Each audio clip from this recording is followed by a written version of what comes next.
Dışişleri Bakanlığı Sözcüsü Büyükelçi Tanju Bilgiç, Birleşmiş Milletler İnsan Hakları Yüksek Komiserliği'nin Çin'in Doğu Türkistan'daki insan hakları durumuna ilişkin raporuna yönelik bölgede yaşayan Uygur Türkleri ve diğer Müslüman azınlıklara ilişkin ülkemiz ve uluslararası kamuoyunda dile getirilen endişeleri teyit eder niteliktedir ifadelerini kullandı.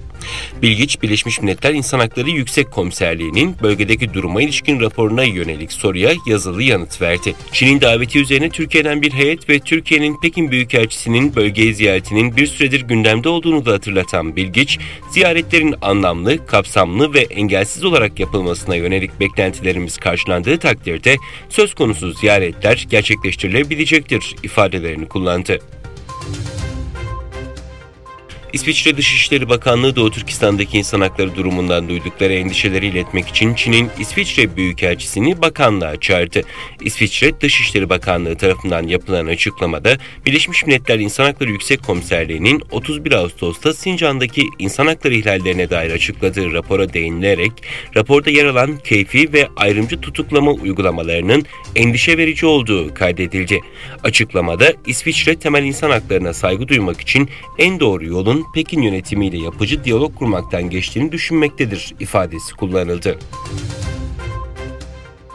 ABD Savunma Bakanlığı, Amerikan Havacılık ve Savunma Sanayi Şirketi Lockheed Martin tarafından üretilen F-35 savaş uçaklarının jet motorunda mıknatıs yapımında kullanılan bir bileşenin Çin'de üretildiğini keşfetmesinin ardından uçakların ABD Hava Kuvvetleri ve yabancı ordulara teslimatını durdurdu.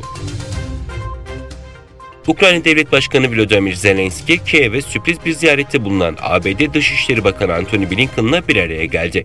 Blinken, Washington yönetiminin Rusya'nın saldırı tehdidinde olan 18 komşusu ve Ukrayna'ya 2 milyar dolarlık askeri yardım yapmayı planladığını açıkladı.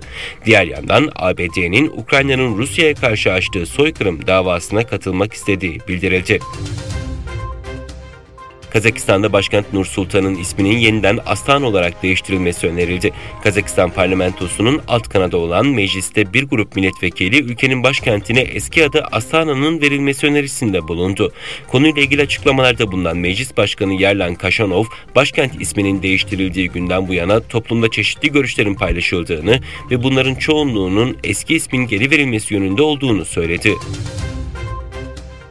İngiltere Kraliçesi 2. Elizabeth 96 yaşında vefat etti. Kraliyet ailesinin Twitter hesabından yapılan açıklamada Kraliçe Elizabeth'in İskoçya'daki Balmoral Kalesi'nde hayatını kaybettiği belirtildi. 21 Nisan 1926'da Londra'da dünyaya gelen Elizabeth, 6 Şubat 1952'de babasının ölümü üzerine kraliçe olmuş, 2 Haziran 1953'te resmi törenle taç giymişti.